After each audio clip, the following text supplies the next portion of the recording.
Right, a fire drill is not expected, so if the alarm sounds, please evacuate the building quickly and calmly. Please use the stairs and do not use the lifts. Once out of the building, please gather outside the Yorkshire Bank on the opposite side of the road. Please exit by the door in which you entered the room or by fire exits which are clearly indicated by the standard green fire exit signs. If you need any assistance with evacuating the building, please make myself known to a member of staff, please. Please also make sure that your mobile phones are turned off or set to silent. Apologies received. Have I received any apologies? Hussain and Brindley are currently somewhere stuck in traffic with an accident, so they are on their way. Thank you, Councillor Wilson. Declarations of interest. Are we okay to go with what's already wrote down, or has anybody got anything else they would like to mention? Order. Councillor Jackson. Point of order 4A 12C to move a motion that changes to the order of this evening's substantive agenda. I move the item relating to Cabinet Member standards be dealt with first on the substantive agenda so that the named member is not left waiting to the end of the meeting before consideration of the motion begins.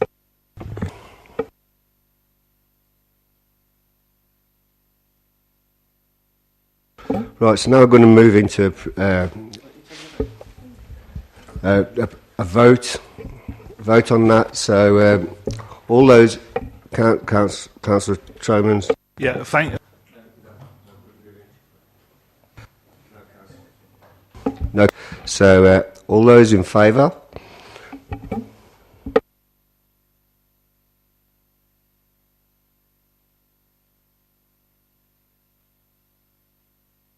Against?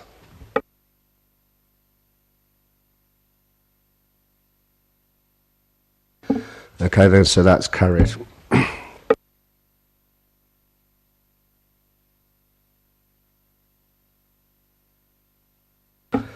Okay then, so now we're going on to public speaking. I've got a number of speakers that may go over the 20 minutes. And because it's an extraordinary meeting, we've had some good questions in. I'm going to allow it to go till the end of the questions tonight. So first of all, I would like to invite Mr. Owen Reid to ask his question. Thank you, Mr. Mayor. My question is to Julie Jackson, the leader of the council. So the Labour Party told us residents in May last year that, I quote, there is a clear choice for residents in Nuneaton and Bedworth. We will protect free garden waste collections and you won't pay £35 a year for your green bin. Well, you haven't completely lied to us as we're going to be paying £40, but what do you say to residents who voted for you because of this pledge? Or, well, should I say because of this lie? Thank you. Thank you, Mr. Reid. That is actually to Councillor Shepherd. So, Councillor Shepherd, would you like to answer that, please?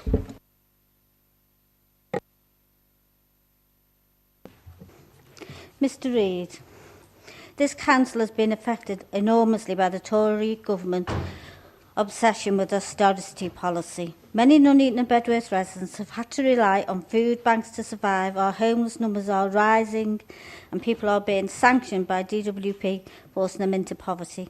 This council has to find ways to bridge the deficit imposed on us by Westminster. We could have done part of this by ending the non-statutory green bin collection altogether, but chose to save the service by offering this opt-in service to residents. Thank you.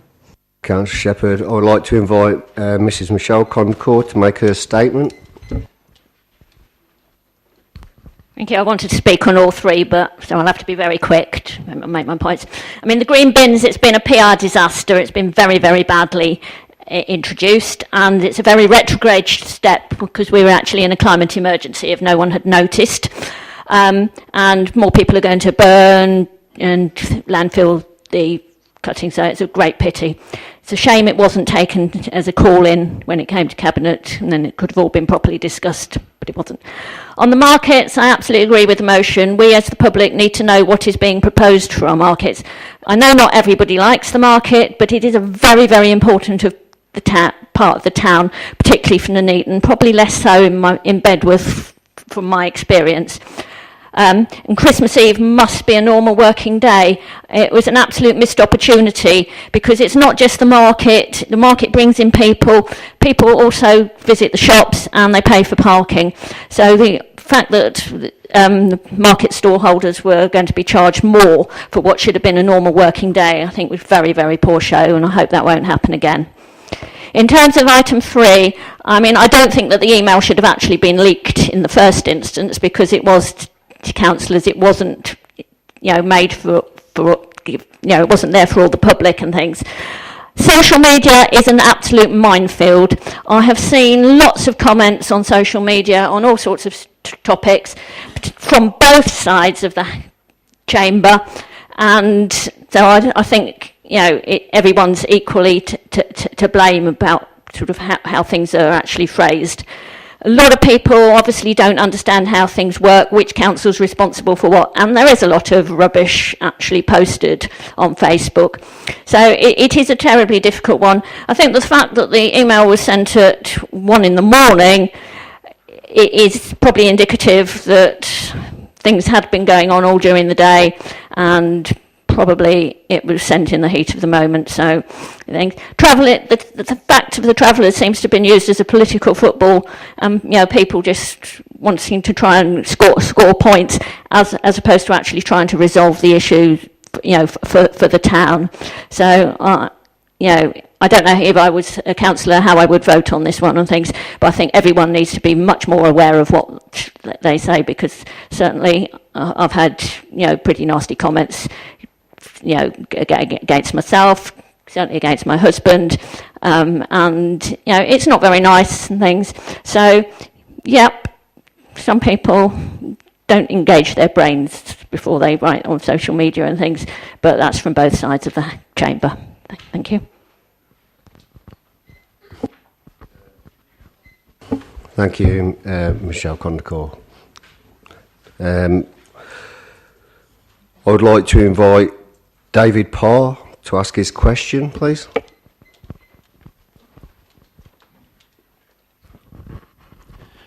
I'd like to use my 3 minutes to pose some questions for the council. I don't expect answers to all of them tonight, but it would be good if they could be put in the public domain afterwards. So here goes. Has the council considered the discrimination against certain residents which is inherent in this charge? The financial penalty falls only upon those residents who wish to use the green bin service, obviously. These are typically people who actively cultivate gardens, greening the environment, capturing carbon and preventing excess water runoff. They are being forced to pay £40. Meanwhile, people who have paved over all or part of their properties and have no need for a green bin will pay nothing. It is precisely the people who contribute positively to the environment who the council should be encouraging, not penalising. What has been the uptake of the £40 charge since this was introduced and publicised? If this is much lower than before and many fewer green bins are to be emptied, what effect might this have on the employment of staff engaged in collection? Has the council an estimate of the reduction in the amount of material likely to be collected? What income has the council derived in the past from use of the material collected in green bins and subsequently composted? And has there been any projection of the likely loss of this income from reduced collections? Has consideration been given to the possibility that people who have paid £40 will find their bin being used by others who have not paid, possibly to the extent that they themselves will not be able to make full use of it? Will we need bin vigilantes? I myself have a garden with various trees, many of them bearing fruit, a grassed area, shrubs and flowers. I also grow soft fruit and vegetables, which, unlike supermarket produce, involve food miles to my kitchen of about 10 yards. The garden is a haven for wildlife, birds nest there, squirrels sometimes steal my fruit, even the odd toad has popped in to eat a few of the unfortunately numerous slugs. I have 2 compost bins, green ones, and I use these for all soft materials, but I need the green bin. I have 2 personal compost bins, which I use for soft materials, but I need the green bin occasionally for a limited amount of woody prunings, which are not suitable for domestic composting. I'm not prepared to pay £40 for the few times I make use of the green bin collection. And as a result, the small amount of food waste which previously went into the green bin will now go into my black bin, from where it will probably end up in landfill, generating methane. This is a short-sighted policy, is unlikely to provide much income, and effectively writes off the huge investment in supplying the green bins to thousands of households in the first place. The Council should reconsider. Thank you. Thank you, Mr. Park. Councillor Shepherd, would you like to reply? Thank you. No one will be forced to pay the £40. This is an opt-in scheme. We believe that the £40 charge will cover all collection costs. There will be a positive reduction. There will be possibly a reduction of garden waste collected, and that may lead to some employers moving from green waste collections to residual waste collections. All of Nuneaton and Bedworth's residual waste goes to waste to energy plants and not to landfill. Unfortunately, we find ourselves having to make these difficult decisions as a result of this Tory government's ongoing austerity programme. Thank you. I would like to invite Mrs. Denise Gadgic to make her statement, please.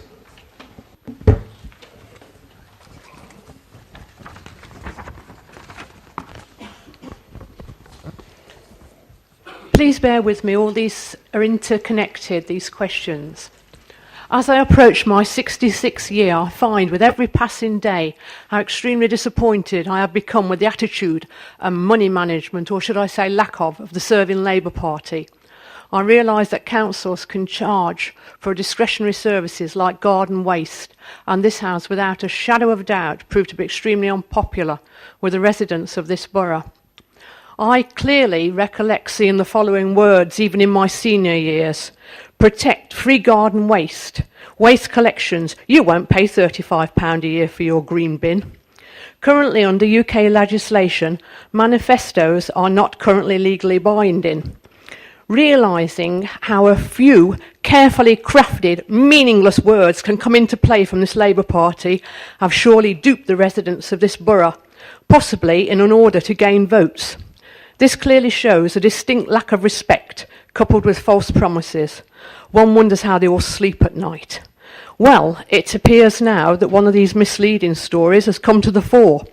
I sincerely hope that the residents of this borough remember your false promises at the next election.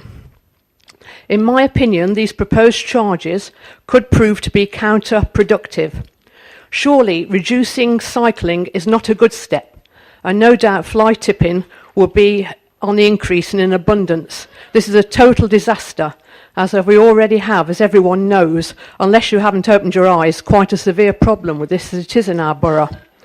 Surely it would have been more sensible, rather than hiking up user charges, to be making sensible savings through a better procurement strategy, innovation and more joint working. What I fail to comprehend is why the council use their staff, vehicles and fuel to collect all recycling and let a contractor keep all the money. Does everybody realise in the gallery for the last 3 years the council hasn't received 1 penny for recycling? They then proceed to go and look at the highest charging councils, including London, for collecting green waste and do a mean average of those. Why don't you look up the road 5 miles to Hinckley and Bosworth Council, who only charge £24. Is that too near and too uncomfortable for you? There's constant talk of cuts that must be made, and you are seen to be continually blaming either the opposition or the government for this. Why don't you instead lead by example and spend wisely throughout the borough by being a fair and well-measured party? I'm totally disappointed as a former TU rep that this happens. Do the residents in the gallery know that parts of Camp Hill were subsidised for almost 10 years under a thing called Pinch, Pride in Camp Hill? Yes, they had all their heavy old fridges, settees and that collected for Ms. nothing. Gadget. Last year, Miss Gadget. I'm talking. I haven't had my 3 Miss minutes. Gadget, you have had your time. £126 was given by Hello? Warwickshire County Council. Can I ask you? 71,000. Somebody I've got cut a the minute mic. left on my clock. No, you've not. You've had your time, thanks. No, you don't want to know, do you? And you spend 200,000 on a useless climbing frame. You don't want to know. You don't want to know. This is the trouble with you. You close your ears and close your eyes. You spend enough money on the gypsies, 120,000, making people charge. It's disgusting. Can somebody take them? Can we have the mic back, please, so we can move on to the next speaker? Let me remind you of what Jeremy Corbyn said. Can we move on to the next speaker, please? Jeremy Corbyn said, can for the many, not for the few. Can we move on to the next speaker, please?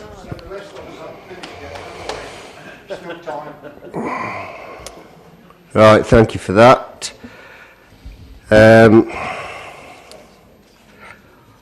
I'd like to move on to the next person now, and that's Mrs. Sonia Wilson, please. Good evening. I want to speak about the market, but not really the market, the residents of this borough. Nuneaton has been a market town since 1226. I looked it up. 10, perhaps 12 years ago, we won Market of the Year. 10 years ago, the market reached from the top of Queen's Road down to Wilkinson's. Abbey Street was full. It went from the George Eliot statue right up to the bus station. This morning I counted 17 empty stalls. I know that January is a time that stallholders will take holidays, and the weather hasn't been kind. One stallholder had his truck stolen, so couldn't turn up this morning. But there's no compensation for him. He still has to pay his full rent.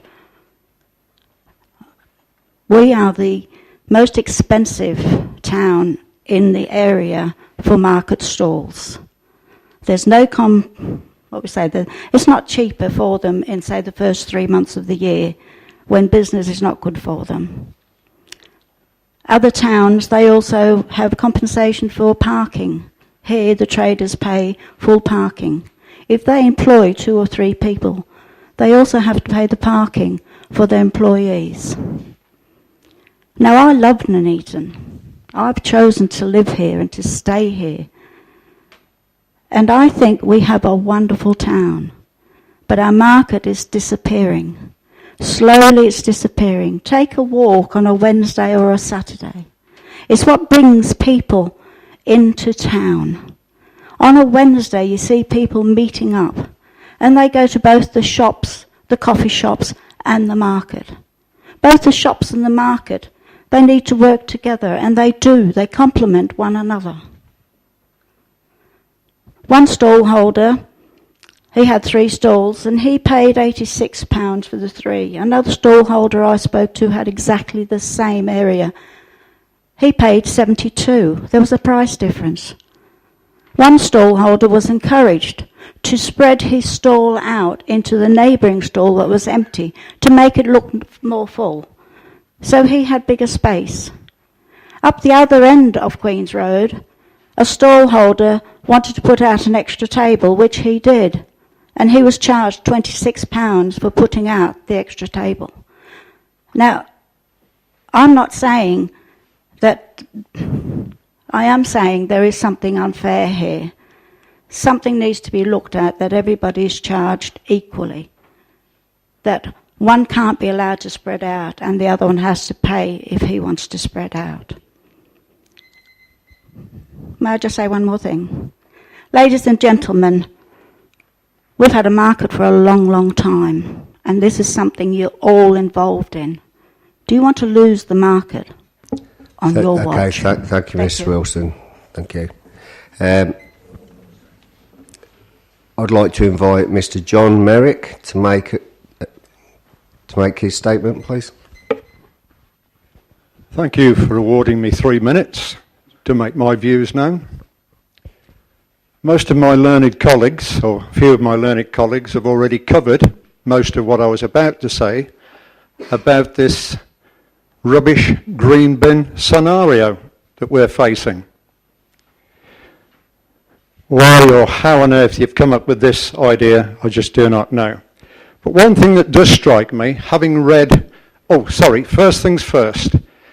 I'm so disgusted with Nuneaton Labour-controlled council that once again we haven't had, first and foremost, communication through the post, which wouldn't have cost you a great deal, regarding the green bin scenario, instead of having to pick up tidbits here and there from different sources to find out what's going on about how this green bin scenario is going to be worked, controlled and expended. Right, I've covered that bit. The next thing that springs to mind for me is, again, in a newspaper article that somebody produced for me, it stated that there's over 90% of our residents in Nuneaton, possibly Bedworth included, who are against and will not be paying this £40 per green bin. Anybody with any calculators in front of them would like to maybe do a few calculations and tell me how much money you're going to have as a deficit, when I'm sure the idea of bringing up this £40 charge per person, per bin rather, there's been an estimate there as to how much money you're going to reap because you haven't had the funds that you wanted from the hierarchy, shall we say.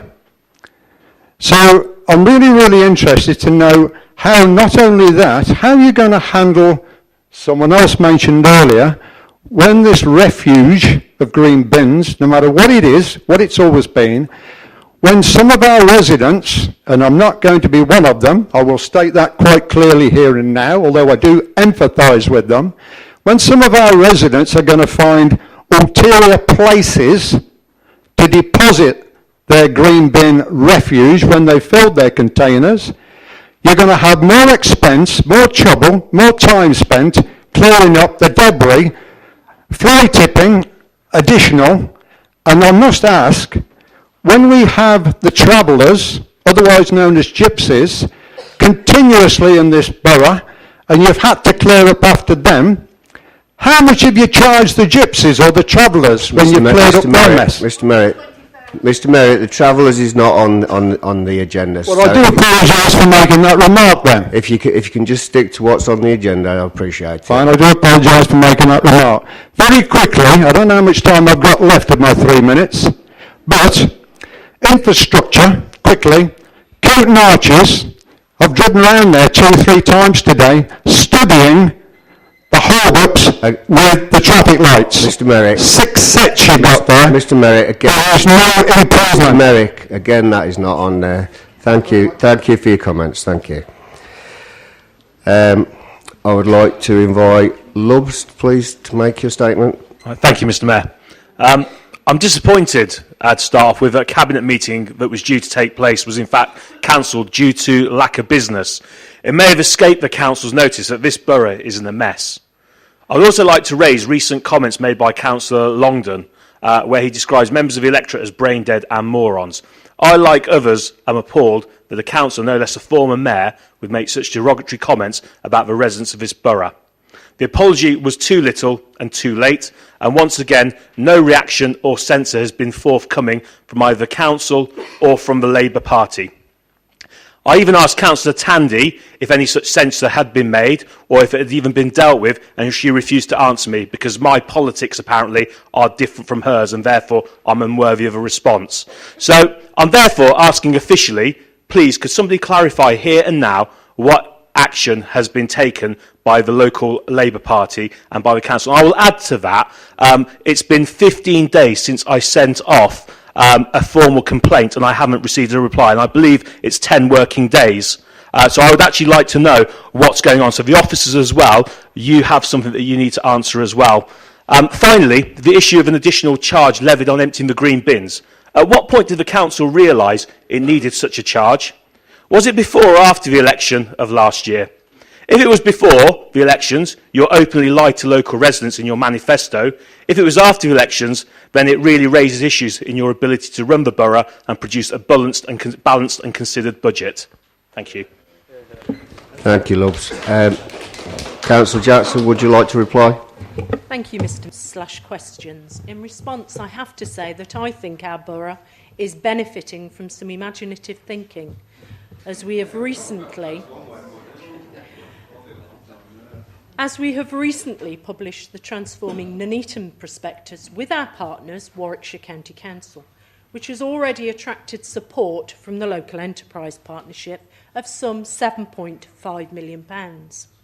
We have a thriving commercial arm of the council, Nuneaton and Bedworth Community Enterprises Limited, which is making in the region of £400,000 this year and adding to our budget year on year. What to do with the subject?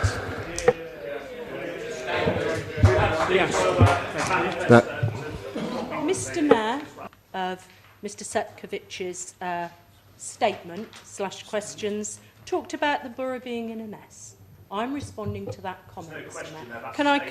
Can I continue, Mr. Mayor? Okay. We have a thriving commercial arm in NABSAL, Nuneaton and Bedworth Community Enterprises Limited, which is making in the region of £400,000 this year and adding to our budget year on year. It has also received interest from other councils as a good example of income generation. I believe in talking our towns up and not down. Nuneaton and Bedworth is a great town to live in, to work in and to spend your leisure time. But most importantly, we have the very best communities going. And yes, I will celebrate living in our borough. Your second paragraph refers to a matter that I understand is subject to an official complaint.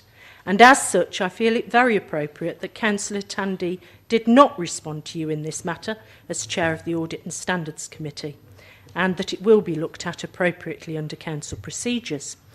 In conclusion, discussions in regard to charging for green waste were made at a meeting of Cabinet in October.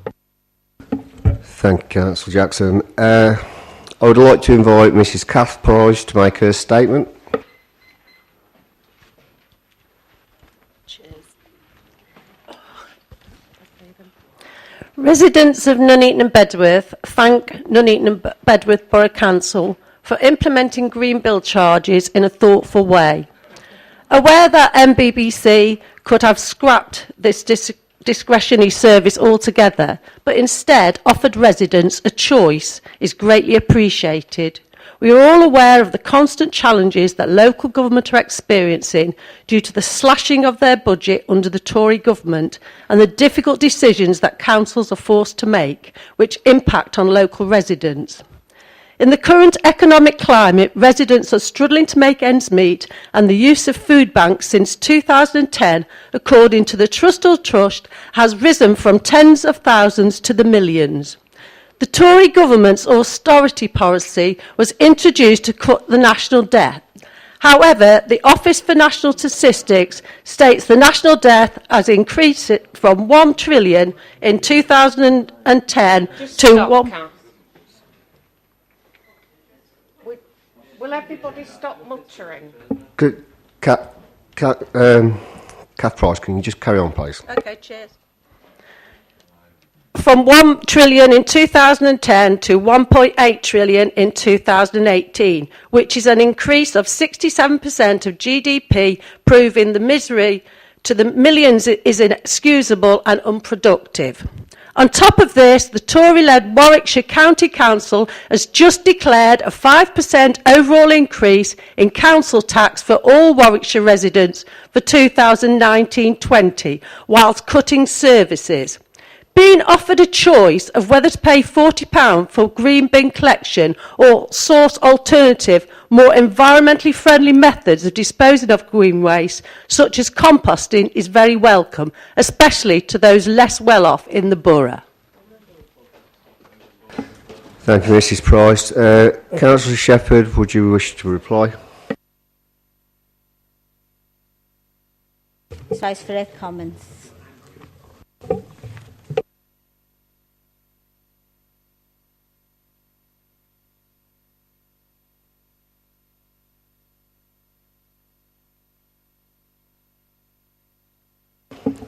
Right, this is an extraordinary meeting, Council, which has been called following a request from pursuant paragraph 3.1 4 of the Council Procedure Rules. Can we have some silence in the public gallery, please? There are 3 separate motions which I propose to deal with in turn. Can I ask Councillor Wilson, as first signatory to the requisition, to move the 3rd motion, please? The season of sickness across the chamber, so if I do go a bit croaky, I do apologise. Really, as a councillor, I shouldn't have to be moving this motion at all. It was my understanding that each and every single one of us as councillors, 34 of us in total, when we decided to accept the office of councillor, we signed effectively a contract, which is the councillor's code of conduct, which says how we will deal with members of the public, other members of the council, officers of the council, and we will do so in a respectful, pleasant, polite manner, even when we disagree with what the other side says. Politics is about disagreement in some areas. It's nice when we can agree, but we don't always agree. However, you don't have to necessarily agree with a resident's point of view to at least treat them with dignity and respect whenever you respond to them. Referring to residents as brain dead is deeply, deeply offensive, and I know of members on this side of the chamber who are all too familiar with the real life consequences of that term, and I know the damage that Councillor Longdon has caused to those particular individuals. No doubt there will be other people, members of the council, officers of the council, residents of the borough, who will also have experienced that. And Councillor Longdon is responsible for their pain over that. In his initial response, he tried to blow it off as my statement calling for him to resign as bullying.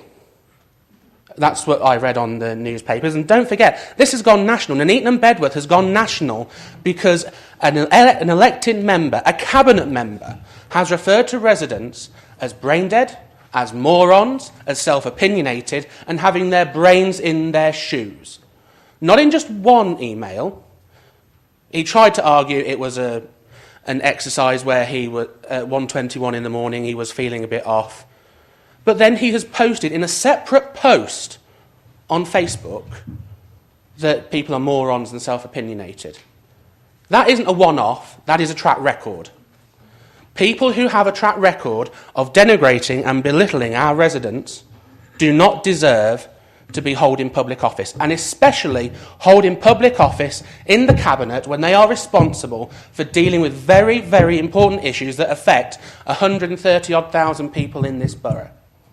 It is irresponsible, it is foolish, and it has caused some real pain and heartache to residents of this borough, some of which are sat behind me tonight. In fact, 2 of them have had to leave the chamber for this because they are so angry and hurt and upset at what you've done.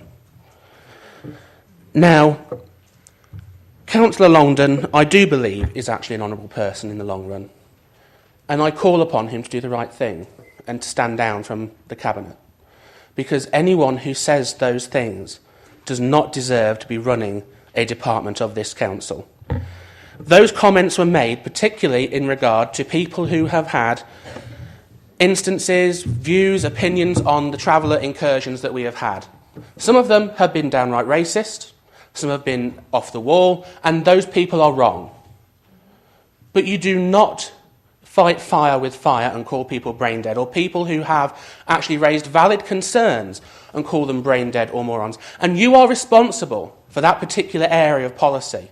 If people know that you are saying that about people, they can have no faith and no confidence in your actions in dealing with that particular area, which has blighted this borough for years. Only now is this authority starting to take action, despite years of calls from the opposition and from members of the public and others to do something. I would say to members opposite, do the right thing. Actually, I would say to Councillor Longdon, first do the right thing so I don't actually have to move this to a vote. If he did, I would actually say, you've done the honourable thing, you've fallen on your sword, let's move on. But to stay in that office is not tenable to me, to this side, or to members of the public. Calling people brain dead isn't the answer. Injunctions is the answer. Public space protection orders is the answer. Putting target hardening in place is the answer. Not calling people brain dead or morons or self-opinionated. Everyone, 130,000 people, have the right to express their views. It's our responsibility to deal with them appropriately and respectfully. So I would say to members opposite, do the right thing if Councillor Longden doesn't fall on his sword, and vote for this motion. Any attempt to amend this motion, abstain or refuse this motion, will be seen, quite rightly by members of the public, as an attempt to sweep this issue under the carpet, pretend it doesn't exist, and back to business as usual. But it isn't, because how can residents have that faith and trust in the portfolio holder? So I say tonight, in all conscience, do the right thing, stand down and let someone else who can do the job and have the confidence of the residents who pay our allowances, who pay for this council to operate, to have confidence that the person who is discharging that money and that responsibility is doing so fairly and equally and without fear or favour. Do the right thing and vote for this motion or stand down. And I will be calling for a recorded vote on this motion, Mr. Mayor, because people deserve to know how they have voted on this issue.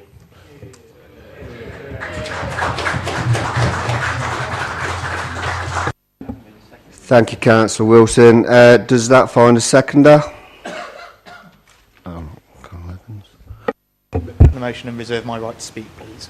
Thank you. Point of order, and far from sweeping this matter under the table, I wish to move the following. I want to raise a point of order under Council Procedure, section 4.13.11b, that we move to the next business. As I understand, this matter is subject to an official complaint which will be investigated in accordance with the appropriate standards procedures of this council. And as such, Mr. Mayor, I do not believe this should be subject to further debate here tonight. It runs the risk of not allowing the right to a fair consideration, and I so move that we consider the other items on this evening's agenda forthwith. Can I second that, please, Mr. Mayor? And Councillor Lloyd. Right, so need to move to the vote. Point of order, Mr. Mayor. Point of order. Thank you, Mr. Mayor. If you read the entirety of 14.13.11b, it states quite clearly that the motion to proceed to the next business is seconded, and the Mayor thinks the item has been significantly discussed. He or she will then give the mover of the original motion a right of reply and then put the procedural motion to the vote. Mr. Mayor, for the public record, can you confirm you believe there has been enough debate? Yeah, for public record, Councillor Walmsley, I think that under the circumstances and that there is a formal standards complaint in, and then the standards must deal with what is being asked to deal with. So, Point of order, Mr. Mayor. Point of order, Councillor Tremans. Thank you, Mr. Mayor. I'm nowhere aware that because an item is going before standards, it can't be subject to a motion or debate in this chamber. In fact, I'm sure we have debated such issues in the past. So, I mean, this is just clearly, you know, if you want to sit there before the press and the public and say we are covering up for Councillor Longden, we are making sure he's let off the hook, then feel free. Otherwise, we have to go to the vote.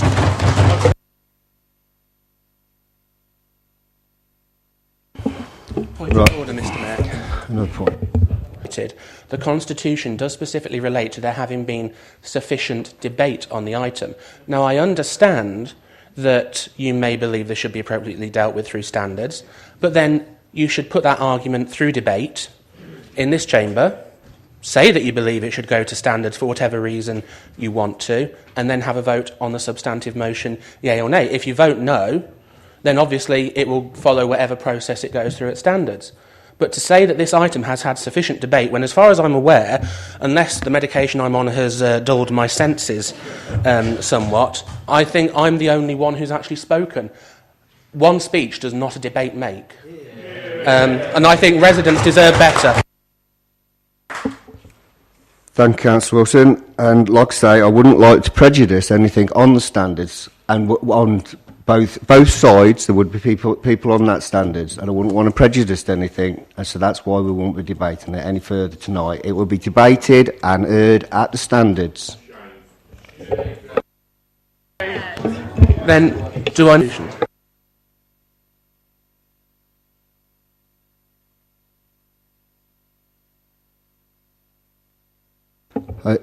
So you will have the right to reply. So do you want the right to reply? Am I being given the right to reply, or do we have to vote on the motion to move to? We need to vote on the motion. No, right to reply. I'm not disappointed. I didn't think I'd be up and down quite this much this early. It is disgraceful the way that this business is being handled tonight. I would even have more respect for the leader, if this is the angle she wishes to pursue, of saying if we are going to wait for standards, suspend him from the Cabinet pending the standards investigation. Give that assurance now. If you believe that he is innocent, then you can reinstate him to the Cabinet afterwards.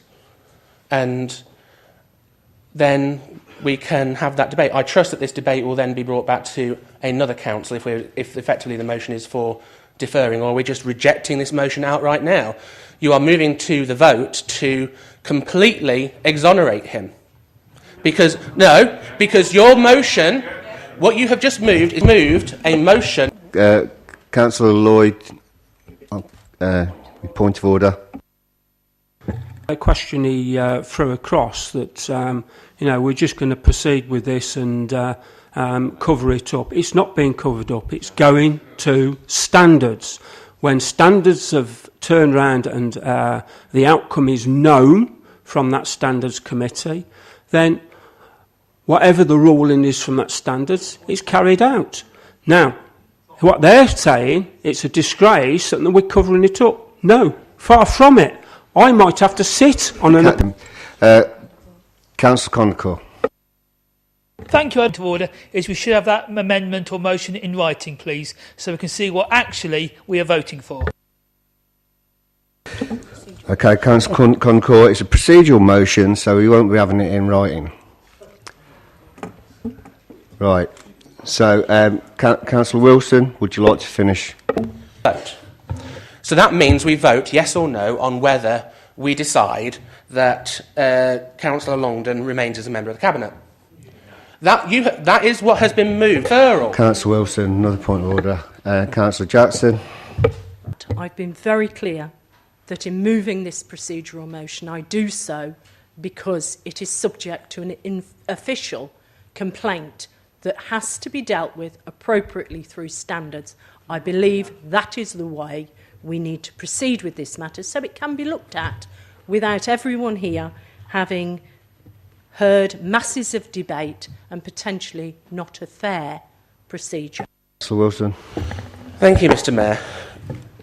What the procedural motion on the table, a future council, whatever the vote is, whether it be yes or no, decides the outcome of that motion.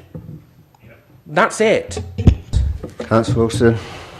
Councillor Govey.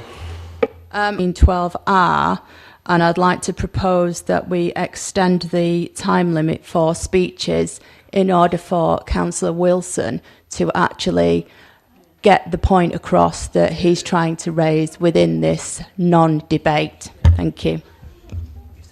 Oh, I haven't stopped Councillor Wilson at any time. Councillor Wilson, would you like to continue with your right to reply? This exhibition of charades and smoke and mirrors, we can see the way that the controlling group is trying to go. They're trying to sweep this under the carpet.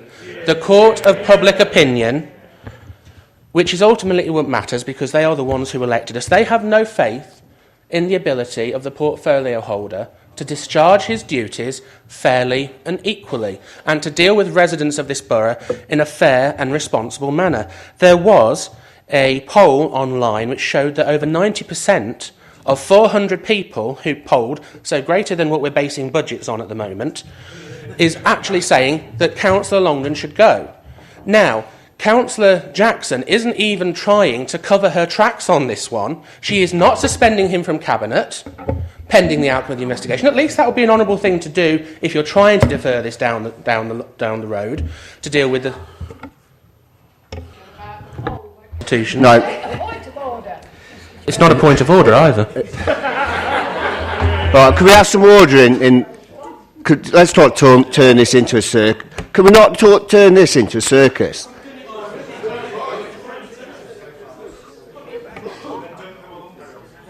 Right, can we have some order in here, please? Councillor Golby. Phone on and off like she is doing actually disrupts the recording of the proceedings, and it shouldn't be allowed. I've sat here and watched you do it, and it cuts the video in and out. So please stop, because not only are you cutting for the residents to actually watch this debacle can online. you please sit down and let Councillor Wilson finish his right to reply, please? I'm actually glad there are so many members of the public in the audience tonight to see the quality of who is controlling this council. No wonder 51% of people voted for this party to run the council and only 35% for those to run over there who are actually controlling, because it is a nonsense what is happening tonight. There is no pretense of standards. We are letting someone get away with calling people brain dead. We are letting someone get away with referring to residents as morons. And we are getting away with letting a portfolio holder, a senior councillor of this authority, of saying that people's brains are in their shoes. Is this a person who is really fit for office? No. So to move to a vote Wilson, and for the motion here. Councillor Wilson, you've had your time. Right, Councillor Jackson, you've Mr. Mayor, I believe there should be no further debate. Okay. Yeah. So. Yeah, no problem with the recorded vote. Okay, Simone, over to you, please. Please indicate for or against the motion. So, moving for the procedural motion, for or against the procedural motion that's been put forward. To move to the next business. Do you want to say it again? Moving to the next business. This is for or against the procedural motion that was put forward to move to the next business. Which is the next motion on the agenda. Councillor Beaumont. Councillor Brinley Edwards. Councillor Brown. Councillor Croft. Councillor Daffin, Councillor Doherty, Councillor Elliott, Councillor Evans, Councillor Gazane, Councillor Glass, Councillor Golby, Councillor Gran, Councillor Gutteridge, Councillor Hancox, Councillor Hocking, Councillor Jackson, Councillor Condacour, Councillor Llewellyn-Nash, Councillor Lloyd, Councillor Longden, Councillor Pandare, Councillor Phillips, Councillor Pomfret, Councillor Rudkin,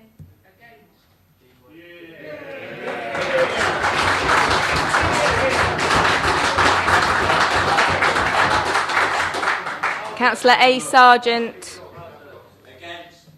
Councillor J. Sargent, Councillor J. Shepherd, Councillor T. Shepherd, Councillor Smith, Councillor Tandy, Councillor Tromans, Councillor Walmsley, Councillor Watkins, Councillor Wilson.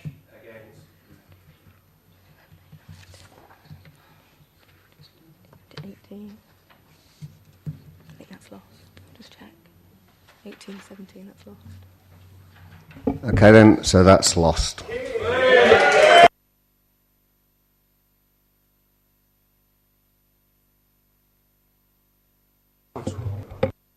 I'd like to continue with the debate on this. Then how do we stand if there is an appeal process, and how do the Standards Board's members stand? Because this has been reported to Standards, the correct method that should be adhered to.